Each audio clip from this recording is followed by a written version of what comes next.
हमारे प्रदेश कांग्रेस के अध्यक्ष गोविंद डोटासरा जी, जल संसाधन मंत्री महेंद्र मालवीय जी, अन्य उपस्थित तमाम मेरे मंत्रिमंडल के साथीगण, डॉक्टर चंद्रभान जी,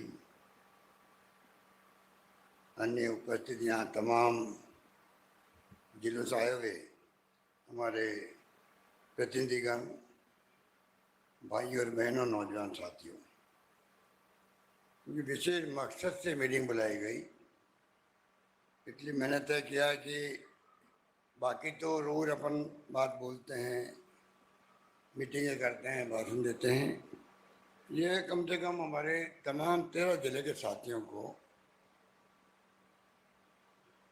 गहराई से मालूम हो कि योजना क्या है, कैसे बने। अभी पूर्व वक्ताओं ने और अध्यक्ष ने बताया आपको।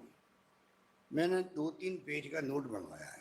कल मैंने 2-2.5 घंटे लगाए, मंत्री भी थे महेंद्र मालवीय जी, अधिकारी के साथ में। तो मैं चाहूँगा मैं खाली उसको पढ़ूँ और कुछ बातें एक्सप्लेन कर दूँ। और भारत सरकार की जो नीति है, नीयत है, वो खराब है, वो मैं आपको अभी आपके सामने रखूँगा। किस हद तक जा सकते हैं कोई कल्पना नहीं कर सकता, जिससे कि आप सबके जहन में बैठ रहा है कि भारत सरकार का रवैया ऐसा कभी भी आज़ादी के बाद में किसी राज्य के प्रति नहीं रहा होगा। जिस रूप में एक पत्र आया भारत सरकार का, जो अभी तक किसी को नहीं मालूम है, इस योजना को रोकने के लिए, अब आप बता दीजिए, आप राष्ट्रीय परियोजना घोषित करो नहीं करो, वो लड़ाई चलती रहती डेमोक्रेसी के अंदर। पर ये आप कहें योजना को आप बंद कर दीजिए जब तक आपको नहीं कहें, ये पहली बार मैं सुन रहा हूँ। तो अभी मैं आपको बताऊंगा। मैं जोशी जी को कहूँगा, जो लेटर आया है उसका उन्होंने हिंदी में प्रारूप बनवाया, वो उसको आपको पढ़ के सुना दे मेरे बाद में। मैं जो पढ़ के सुना रहा हूँ आपको, उसको आप ध्यान से सुनिएगा। पूरी राजस्थान नहर परियोजना राजस्थान राज्य की एक महत्वाकांक्षी परियोजना है। केंद्र सरकार के उपक्रम वेबकोस लिमिटेड, ये भारत सरकार का उपक्रम है। वेबकोस लिमिटेड बहुत ही प्रेस्टिजियस है, प्रतिष्ठित है। इसके द्वारा करीब 37,000 करोड़ 37,200 करोड़ रुपए की डीपीआर पिछली गवर्नमेंट जब थी वसुंधरा जी की, उस वक्त में 2017 के अंदर तैयार कर केंद्रीय जल आयोग को स्वीकृति हेतु भेजी गई। परियोजना की डीपीआर उस समय राजस्थान रिवर बेसिन अथॉरिटी के चेयरमैन श्री राम बेदीरे की देखरेख में बनाई गई। ये बात समझने योग्य है।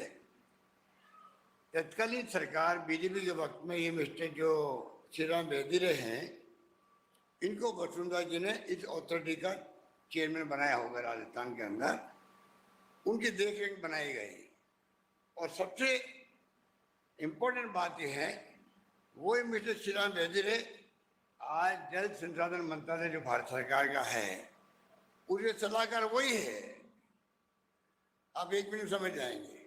जो यहाँ पर थे इनके वसुंधरा जी के एडवाइजर, जिसने योजना बनाई, वो आज उस मंत्रालय के एडवाइजर है, जिसके शेखावत मंत्री है। वर्तमान में श्री राम बेदीरे केंद्रीय जल शक्ति मंत्रालय में सलाहकार भी है। यह परियोजना 13 जिलों, वो आपके सामने झालावाड़, बारागोड़ा, बूंदी, माधोपुर, करौली, धौलपुर, भरतपुर, दौसा, अलवर, जयपुर, अजमेर और टोंक के रहवासियों की पेयजल आवश्यकताओं को पूरा करने के लिए बनाई गई। इस परियोजना से 2 लाख हेक्टेयर क्षेत्र में सिंचाई सुविधा का विस्तार होगा। परियोजना की डीपीआर मध्य प्रदेश राजस्थान अंतर्राज्यीय स्टेट कंट्रोल बोर्ड, एक बोर्ड बना हुआ है परमानेंट राजस्थान मध्य प्रदेश का, उसकी मीटिंग होती रहती है, साल 2 साल में कभी होती, कभी नहीं भी होती है। 2005 के अंदर, तभी वसुंधरा जी थी मुख्यमंत्री। उस वक्त में 2005 में जब मीटिंग हुई, शायद जयपुर में हुई थी, और उसमें मध्य प्रदेश के मुख्यमंत्री शिवराज सिंह जी और वसुंधरा जी, इन लोगों ने जब मीटिंग करी, उस मीटिंग में जो आयोजित में लिए गए निर्णय के अनुसार तैयार की गई, मतलब परियोजना की जो डीपीआर बनी है, ये आपकी राजस्थान मध्य प्रदेश सरकार का जो बोर्ड बना हुआ अंतर्राज्यीय स्टेट कंट्रोल बोर्ड, उसमें 2005 में मीटिंग करके उसके आधार पर ये डीपीआर बनाई गई है। इंपॉर्टेंट बात है। इस निर्णय के अनुसार, अब आप सुनने लायक है, इस निर्णय के अनुसार राज्य किसी परियोजना के लिए अपने राज्य के कैचमेंट से प्राप्त पानी एवं दूसरे राज्य कैचमेंट से प्राप्त पानी का 10% प्रयोग इस शर्त के साथ कर सकते हैं, यदि परियोजना में आने वाले बांध और बैराजों का डूब क्षेत्र दूसरे राज्य की सीमा में नहीं आता हो, तो ऐसे मामलों में अन्य राज्य की सहमति आवश्यक नहीं है। जिसके लिए मंत्री जी बार बार गुमराह कर रहे हैं लोगों को कि मध्य प्रदेश ने सहमति नहीं दी है। ये साफ कहता है कि खाली 10% पानी अगर दूसरे राज्य को लेते हो, सिर्फ आप 90% पानी आपका खुद का लेते हो और सिर्फ 10% पानी आता मध्य प्रदेश का, खाली डूब क्षेत्र है, वो दूसरे राज्य का नहीं होना चाहिए, क्योंकि जनता को क्या वहाँ पे शिफ्ट करना पड़ता है, मुआवजा देना लंबा प्रक्रिया होता है। तो ये शर्त ये है कि यहाँ पर शर्त का मतलब हुआ मध्य प्रदेश का कोई भी भाग डूब क्षेत्र में नहीं आना चाहिए। ERCP योजना में मध्य प्रदेश का कोई भाग डूब क्षेत्र में नहीं आ रहा है, इसके बाद शर्तें पूरी हो गई। विगत वर्षों में मध्य प्रदेश द्वारा पार्वती नदी की सहायक नदी नेवज पर मोहनपुरा बांध, कालीसी नदी पर कुंडालिया बांध निर्मित किए गए हैं। हमें बिना पूछे हुए, जो गलती मध्य प्रदेश ने करी है, बगैर हमें पूछे हुए उन्होंने हमसे कोई सहमति नहीं ली और अपने क्षेत्र में पार्वती नदी की सहायक नदी नेवज नाम है पर मोहनपुरा एक बड़ा बांध बना दिया है मध्य प्रदेश के अंदर, और कालीसी नदी पर कुंडालिया बांध बना दिया है। 2 बांध उन्होंने बना दिए अपने वहां पर, जिनसे मध्य प्रदेश में लगभग 2,65,000 हेक्टेयर क्षेत्र सिंचाई क्षेत्र विकसित हो गया है। उनका तो हमारे 2 लाख का भी मना कर रहे हैं। उनका 2,65,000 हेक्टेयर सेक्टर सिंचाई का विकसित हो चुका है वहां पर। अब आप इंपॉर्टेंट बात देखिए, इनकी अनापत्ति, इनका जो NOC है मध्य प्रदेश द्वारा बांधों के निर्माण के पश्चात राजस्थान से 2017 में ली गई है। बांध पहले बन गए, उसके बाद में स्वीकृति राजस्थान से ली गई। कल मैंने मीटिंग में बातचीत करी है क्यों हुआ, तो बताया गया तो वर्ल्ड बैंक से जो पैसा मिलना है वो अटक गया था, जब तक कि दूसरा राज्य आपको सहमति नहीं दे, उसके कारण से पहले की तारीख में एक्स पोस्ट फैक्टो ये आपको परमिशन लेगी राजस्थान से, उनका काम तो हो गया। मध्य प्रदेश ERCP पर ऑब्जेक्शन किस आधार पर उठा रहा है, हम ये क्वेश्चन कर रहे हैं, जबकि उसने 2005 की बैठक में हुए निर्णय ही अपनी परियोजना बना ली। उससे 2005 में जो मीटिंगें हुई थी उसके आधार पर खुद की मीटिंग खुद तो बांध बना ली, उन्होंने अपना काम कर लिया। अब जो राजस्थान की बारी आई तो उसके करने का काम कर रहा है। तो आप जानते क्यों कर रहा होगा, ऊपर के इशारे होंगे। जो राजनीति चल रही देश के अंदर, ऊपर के बगैर इशारे क्या औकात है उनकी, मध्य प्रदेश की सरकार उनकी है, 2 मिनट लगते हैं। अभी नीत साहब मंत्री जी की, प्रधानमंत्री जी की 2 मिनट का काम है एक टेलीफोन करना शिवराज सिंह चौहान जी को, आप क्यों ब्रेकिंग कर रहे हो, खत्म हुई बात। परियोजना की DPR केंद्रीय जल आयोग की वर्ष 2010 की गाइडलाइन के अनुसार तैयार की गई। अपनी जो परियोजना DPR बनाई गई है, जो CWC कहलाता है, सेंट्रल वाटर कमीशन, केंद्रीय जल आयोग, उसकी 2010 की जो गाइडलाइन थी उसके आधार पर ही DPR बनी है।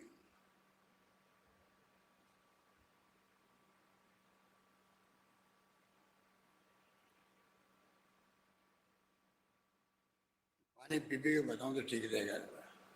पानी के लिए मीटिंग हो रही है।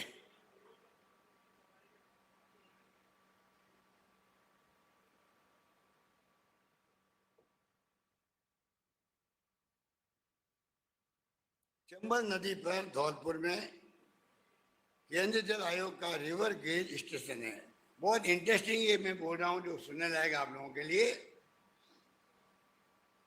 चंबल नदी पर जो चंबल नदी जाती है बारा और कोटा होते हुए, माधोपुर होते हुए सीधी जाती धौलपुर। वहाँ पे जब धौलपुर खत्म होता है, जब केंद्रीय जल आयोग जो है, सेंट्रल वाटर कमीशन, वो नापता पानी को, रिवर गेज लगा हुआ है जहाँ पर नदी में बह के जाने वाले पानी की मात्रा मापी जाती है, कितना पानी आगे जाता है। इस केस के अंदर पानी आगे जाएगा। केंद्रीय जल आयोग द्वारा इस स्टेशन से प्राप्त 36 साल के आंकड़े हैं, 36 साल के पुराने, उनका रिकॉर्ड निकलवाया गया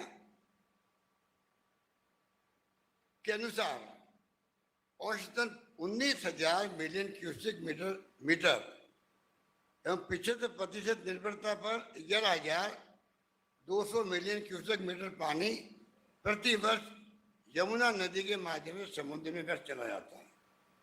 ये पानी जाता है चंबल का आगे यमुना में, यमुना से फिर गंगा में, और गंगा से समुद्र में जाता है, व्यर्थ रहता है। जबकि जो अपनी योजना है ERCP, इसमें सिर्फ 3,500 मिलियन क्यूसेक मीटर पानी की उपयोग में लिया जाएगा। कहाँ तो 11,200 और कहाँ आपका ये खाली 3,500 चाहिए अपने को दिखाने। हम लंबे समय से इस परियोजना को राष्ट्रीय परियोजना की महत्वपूर्ण परियोजना घोषित करने की मांग केंद्र सरकार से कर रहे हैं, जिस पर अभी तक कोई सकारात्मक फैसला केंद्र द्वारा नहीं लिया गया है। कई पत्र मैंने लिखे होंगे प्रधानमंत्री जी को, मंत्री जी को। माननीय प्रधानमंत्री नरेंद्र मोदी जी के जयपुर एवं अजमेर में 7 जुलाई 18 और 6 अक्टूबर 18 का मतलब 2 महीने पहले चुनाव के, जब आदर्श आचार संहिता लागू हो जाती है, मॉडल कोड ऑफ कंडक्ट लागू हो जाता है, उस वक्त 6 अक्टूबर आ गया, लगभग 2 महीने लगता है मुझे। 6 अक्टूबर 18 को आयोजित रैलियों में ERCP को राष्ट्रीय परियोजना घोषित करने का वादा किया था। जो किस प्रकार किया था आपने देखा, अभी सुना। मैं आपको फिर भी वर्बेटम एक बार और पढ़ के सुनाता हूँ, जिससे कि क्लैरिटी दिमाग के अंदर। प्रधानमंत्री महोदय बोलते हैं 7 जुलाई जयपुर के अंदर, आपके लोकप्रिय मुख्यमंत्री, और वो आपकी लोकप्रिय थी या अलोकप्रिय थी उनके लिए, वो तो अलग बात थी। वो तो आप जानते हो कि लोकप्रिय और अलोकप्रिय क्या थी, प्रधानमंत्री के दिल में क्या उनके प्रति भावना थी, वो देश पूरा जानता है, मुझे कहने जा सकता नहीं। फिर वो पब्लिक को बताने के लिए कह रहे हैं, आपकी लोकप्रिय मुख्यमंत्री जी ने मुझे बताया है राजस्थान सरकार और बीजेपी के विधायकों, जो आप लोग बेटे विधायक हैं, वो विधायकों द्वारा एक मांग केंद्र सरकार के सामने रखी गई है। पार्वती काली सिंध चंबल परियोजना को राष्ट्रीय प्रोजेक्ट के तौर पर घोषित करें। ये आप देखिए वर्डिंग में, पार्वती काली सिंध चंबल परियोजना को राष्ट्रीय प्रोजेक्ट के तौर पर घोषित करें, ये मांग कर रहे हैं हमारे MLA और लोकप्रिय मुख्यमंत्री।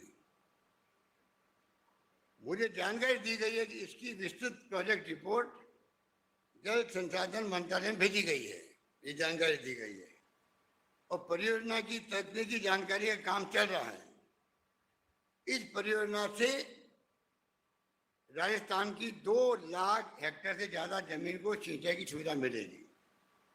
इस परियोजना से जयपुर, अलवर, भरतपुर, माधोपुर, कोटा, बूंदी ऐसे 13 जिलों में रहने वाली राजस्थान की 40% जनता आबादी को पीने का पानी उपलब्ध होगा। मैं आपको यह आश्वासन देना चाहूंगा, केंद्र सरकार इस मांग के प्रति सकारात्मक रुख रखेगी। अब मुझे बता दीजिए, जो अपन लोग राजनीति में मंत्री रहते हैं और क्या बोलते हैं मीटिंगों के अंदर, उसको तो गौर कर नहीं सकते आप।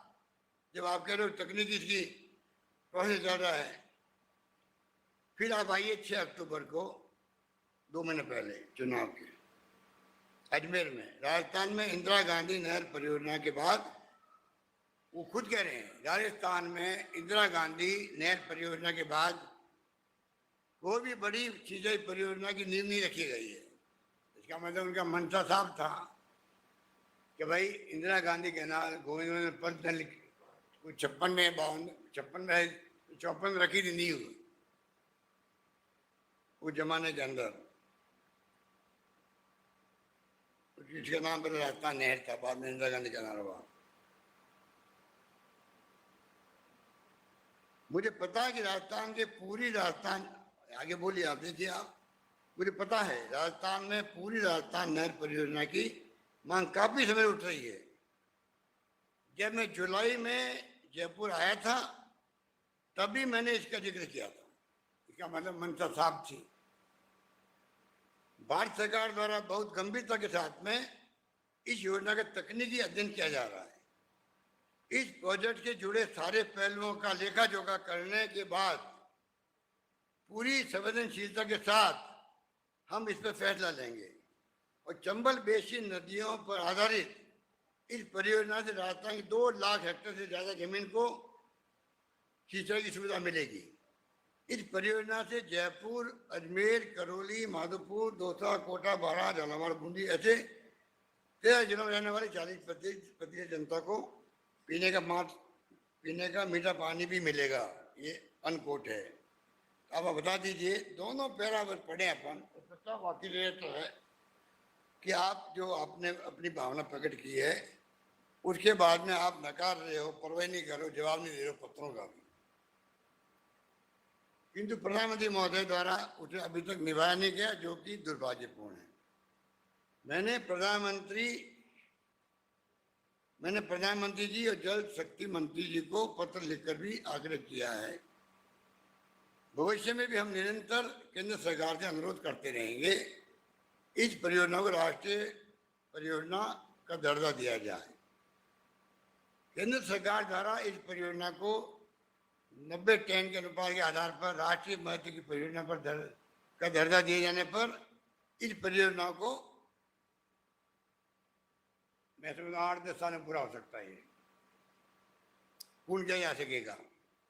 हम अपने अब मैं अपनी भावना बता रहा हूँ आपको, हम अपने साधनों से इस परियोजना पर कार्य जारी रखने के लिए प्रतिबद्ध हैं। जो काम शुरू कर दिया है उसमें प्रतिबद्ध है। अगर केंद्र सरकार हमारी सहायता नहीं करती है तो इसे पूरा करने में समय लग सकता है, लेकिन इसे हम जरूर पूरा करके रहेंगे। मैंने नवनेरा, गलवा, बिशनपुर, इसरदा लिंक, महल बैराज और रामगढ़ बैराज के 9,600 करोड़ रुपए के काम हाथ में लिए जाने की घोषणा की है। अभी जो मैंने घोषणा करी है 9,600 करोड़ रुपए, मैंने इस बजट में घोषणा करी है कि नवनेरा का बांध हमारा बन रहा है। पिछली गवर्नमेंट वक्त में डीपीआर बनी थी, सारे टेंडर हुए होंगे, पूरा काम अपने आने के बाद ही शुरू हुआ है। करीब 60-70% काम वो हो चुका है। पर ये योजना बहुत बड़ी योजना है। अगर भारत सरकार, राजस्थान की कोई योजना आजादी के बाद में ऐसी नहीं हुई है जो इस प्रकार की योजना हो, पीने के पानी सिर्फ, जैसे इंदिरा गांधी कैनाल सिंचाई की मेन रूप से, तो अब जाके वो अपन यूज कर रहे हैं, उनको पानी ला रहे हैं, सीकर तक ला रहे हैं, पानी तक ले आ रहे हैं, जोधपुर तक पानी आगे कई जगह चला गया है। और जब केंद्र योजना बनती है तो 90-10 का रेशियो होता है। पहले हर योजना 90-10 की थी। हर देश में सिंचाई योजनाएं कांग्रेस शासन में 90-10 होता था। 90% केंद्र, 10% स्टेट देती थी पूरे देश के अंदर। इतना इम्पोर्टेंस दी जा रही है। अब धीरे धीरे इन्होंने क्या किया, 60-40 कर दिया है। हर क्षेत्र में कर रहे हैं लोग। तो मैंने आपको कहा 9,600 करोड़ रुपए के काम हमने हाथ में लेने के लिए बजट में घोषणा की है। इसका कार्य 22-23 में शुरू कर दिया गया। एक प्रकार से शुरू हो गए काम। जल शक्ति मंत्रालय भारत सरकार द्वारा ERCP में अपेक्षित सहयोग देने के बजाय उसमें रोड़े अटकाने का काम किया जा रहा है, जो मैं अभी आपको इशारा कर रहा था। सचिव जल शक्ति मंत्रालय भारत सरकार ने मुख्य सचिव राजस्थान सरकार को पत्र लिखकर कहा है, अब आप लास्ट पैरा है सुनने लायक आपके, सचिव जल शक्ति मंत्रालय ने लिखा हमारे चीफ सेक्रेटरी को, राजस्थान सरकार द्वारा ईआरसीपी से जुड़े किसी हिस्से में कार्य संपादित न किया जाए। पानी जो है स्टेट सब्जेक्ट है संविधान के अंतर्गत, उनका ना नैतिक और ना कोई अधिकार बनता किसी भी रूप में संवैधानिक तरीके से भी वो किसी राज्य को रोक सके कोई योजना प्रारंभ करके बंद करने में। इनकी आप देखिए दुस्साहस देखिए कि वो कह रहे हैं आप इस काम को रोक दीजिए, किसी हिस्से का कार्य संबंध न किया जाए। पत्र में कहा गया है अंतर्राज्यीय मुद्दों पर सहमति बन जाने तक इस प्रोजेक्ट के कार्य को रोक दिया जाए। मैंने आपको बताया अंतर्राज्यीय मुद्दा का आता है 2005 के अंदर एग्रीमेंट हो चुका है, दो राज्यों के बीच में झगड़ा ही कोई नहीं है। जब इस प्रोजेक्ट में अभी तक राज्य का पैसा लग रहा है, पानी हमारे हिस्से का है, तो केंद्र सरकार हमें परियोजना का कार्य रोकने के लिए कैसे कह सकती है?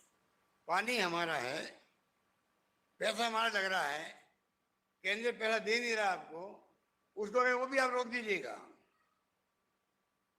केंद्र अपने इस रवैये से प्रदेश की जनता को पेयजल से और किसानों को सिंचाई के पानी से वंचित करने का प्रयास क्यों कर रही है?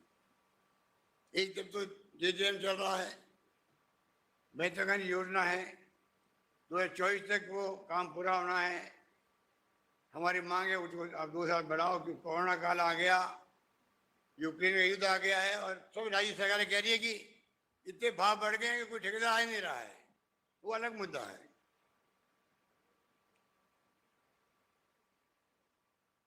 इस तरह के रोड़े अटकाने की वजह से इन 13 जिलों में न सिर्फ पेयजल और सिंचाई का काम प्रभावित हो रहा है, बल्कि सतही जल की उपलब्धता पर आश्रित जल जीवन मिशन की कई जिलों में सफलता की दर भी प्रभावित हो सकती है। जल शक्ति मंत्री जी ने इस योजना से सिंचाई कंपोनेंट को हटाने का उल्लेख प्रेस वार्ता के दौरान किया था, लिखित तो नहीं किया है। एक बार प्रेस कॉन्फ्रेंस ने कहा कि आप ये हटा दीजिए सिंचाई कंपोनेंट, ऐसा कुछ उन्होंने सुझाव दिया था। प्रधानमंत्री श्री मोदी जी ने वर्ष 22 तक किसानों की आय दोगुनी करने का एक तरफ लक्ष्य निर्धारित किया है और ऐसे कदमों से किसानों की आय कैसे दुगनी होगी? हम अपने प्रदेश के किसानों का नुकसान नहीं होने देंगे, इसलिए इस परियोजना में सिंचाई सुविधा के प्रावधान को नहीं हटाया जाएगा। इस परियोजना के महत्व को देखते हुए केंद्र सरकार जल्दी से राष्ट्रीय महत्व की परियोजना का दर्जा दे, ये हमारी मांग है। जब तक केंद्र सरकार इस योजना को राष्ट्रीय महत्व का दर्जा नहीं देती थी, राज्य सरकार अपने साधनों से इस परियोजना का कार्य जारी रखने का संकल्प लेती है। एक बार मेरे कल बताई गई कि अफवाह चल पड़ी कि दौसा की जो योजना थी पीने के पानी की, वो खत्म कर दी गई, ऐसा कुछ कहा गया। ये अफवाहें चला के तो राज कर रहे हैं देश के अंदर भी, अफवाहों से ही तो तनाव और हिंसा हो रही है देश के अंदर। एक अपील करने की हम बार बार प्रधानमंत्री महोदय को अपील तो कर दो, कोई आप शांति रखो, सद्भाव रखो, प्रेम मोहब्बत से रहो और हिंसा बर्दाश्त नहीं की जाएगी, ये तो कहना उनको। वो कहने में वो कंजूसी क्यों कर रहे हैं, ये समझ के परे हैं। ये स्थिति बनी हुई है, ये अफवाह चला रहे हैं। अभी दौसा पूरी योजना में, योजना के अलावा भी इसरदा बांध जो बन रहा है, उसका पूरा फायदा किसी को मिलेगा, वो दौसा जिले को मिलेगा नंबर 1, और वो आपका गांव है पंडित जी का, विशेष ध्यान रखना है। और गंगापुर को मिलेगा, जो राम केसी बैठे हैं, हाथ पकड़ के बैठे हुए हैं, गंगापुर माधोपुर के हिस्से को मिलेगा। और पूरा वहीं पे पैदा खर्च उसके लिए हो रहा है, इसरदा का पाइप बिछाने काम का ठेका भी हो गया है। तो ये अफवाहें चलती है, उसकी ध्यान देते कोई भी निश्चिंत रहें, ये पार्टी हम लोगों ने सरकार जो बदल दी है, हम कोई काम बंद नहीं करते हैं पिछली गवर्नमेंट का, और पिछली गवर्नमेंट हमारे सब काम को रोड़ा अटकाती है, जो ये रोड़ा अटका रहे हैं। पिछला रिफाइनरी सोनिया गांधी जी, वीरप्पा मोदी जी ने आकर के शिलान्यास कर दिया, आप भी वहाँ मौजूद थे मेरे ख्याल से 15 के अंदर, और उसके बाद में वसुंधरा जी आई तो 4 साल बर्बाद कर दिया, रिफाइनरी को काम नहीं होने दिया।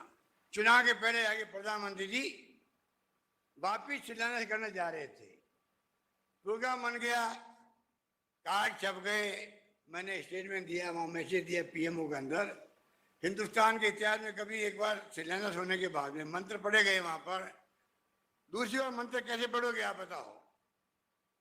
तो नए कार्ड छपा दिए, नए बोर्ड लग गए, कार्य प्रारंभ होने के शुभ अवसर पर आ रहे प्रधानमंत्री जी, और वहां पे गए तो पूछो 5 साल बर्बाद क्यों किया आपने? वो योजना जो 40,000 करोड़ की थी और वो 70,000 करोड़ की योजना बन गई है, और ये ERCP भी आपकी 37-38,000 की है। जितना डिले करेंगे हम लोग उतनी और इसकी कीमत बढ़ेगी, इनको कोई चिंता नहीं है।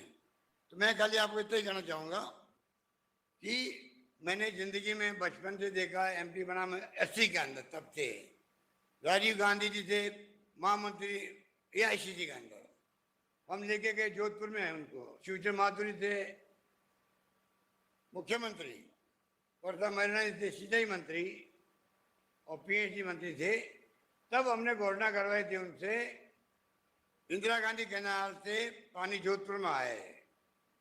15-17 साल लगे मुझे, कोई 200 बार में गया हूँगा दिल्ली से, जो उत्तर प्रदेश नहर पे जाता था मैं, इतना भागा दौड़ करी, दबाव बना रखा अधिकारियों पर, माहौल बना रखा पब्लिक के अंदर, तब जाकर के 17-18 सालों का काम पूरा हुआ। इतना टाइम लगता है। 200 किलोमीटर का 6 लिफ्ट है उसकी, बड़ी योजना थी।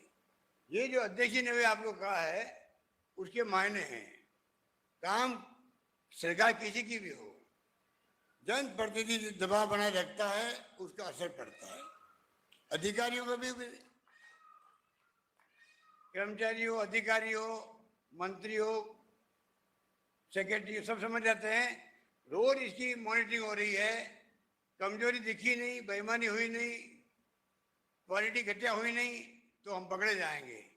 काम जल्दी होता है, ठीक होता है। मैं आपसे अपील करूंगा, जो अध्यक्ष जी ने कहा है और महेंद्र मालवीय जी ने कहा है, आप कृपा करके ये जो विपक्ष के लोग अनावश्यक इसको क्यों वो घबरा गए हैं। आप देखा होगा कि महेश जोशी जो बोले हिंदुस्तान, वो माइक पे इनोसेंटली बोले थे, कॉन्फ्रेंस चल रही थी 5 राज्यों की, 5 राज्यों के मंत्री आए हुए थे, इनोसेंटली उन्होंने कहा भाई प्रधानमंत्री ने वादा किया, आप निभाओ, इतना ही कहा। मंत्री ने बड़े बड़े लेक्चर दे दिया, मैं राजनीति संन्यास ले लूंगा अगर प्रधानमंत्री शब्द भी कहा होता योजना के बारे में। अब ले संन्यास को कहाँ चले गए?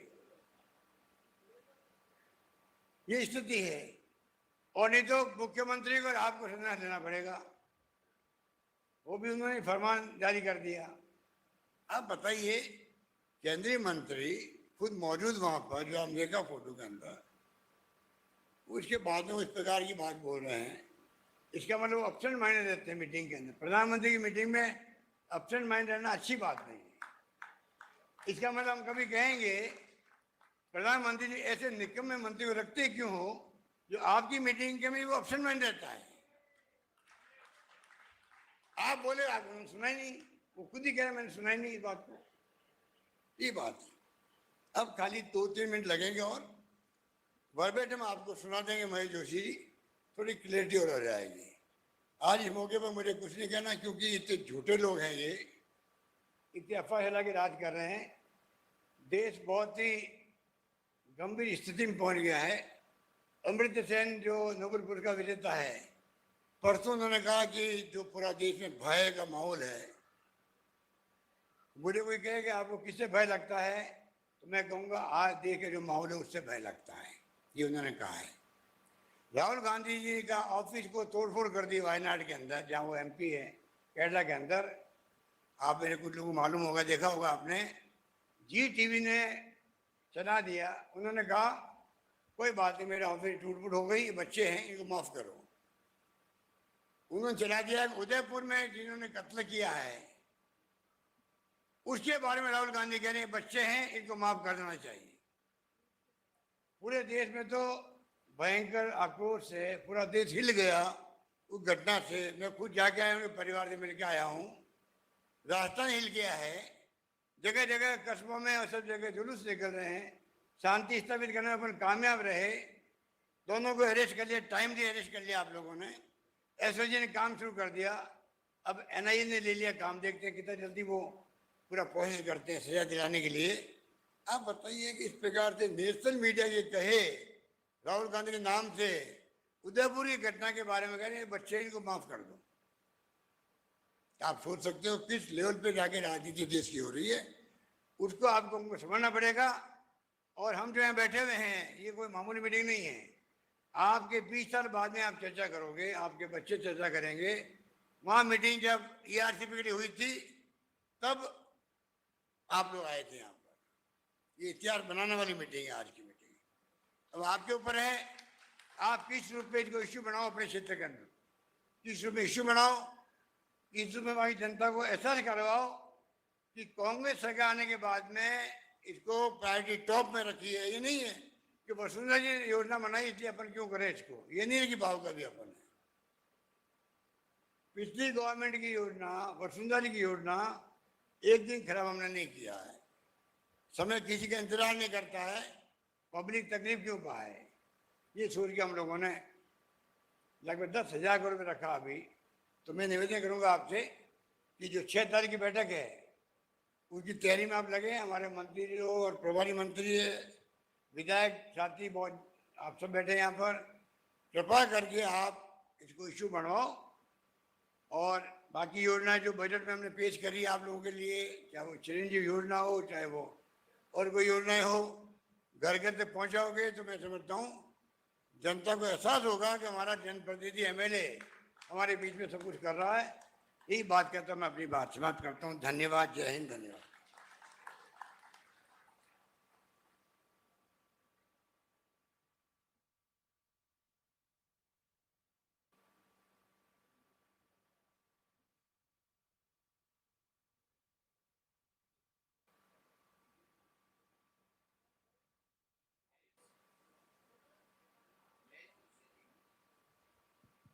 पढ़ेंगे, महेश जोशी जी पहले लेटर पढ़ेंगे, फिर हम 2 मिनट और लेंगे।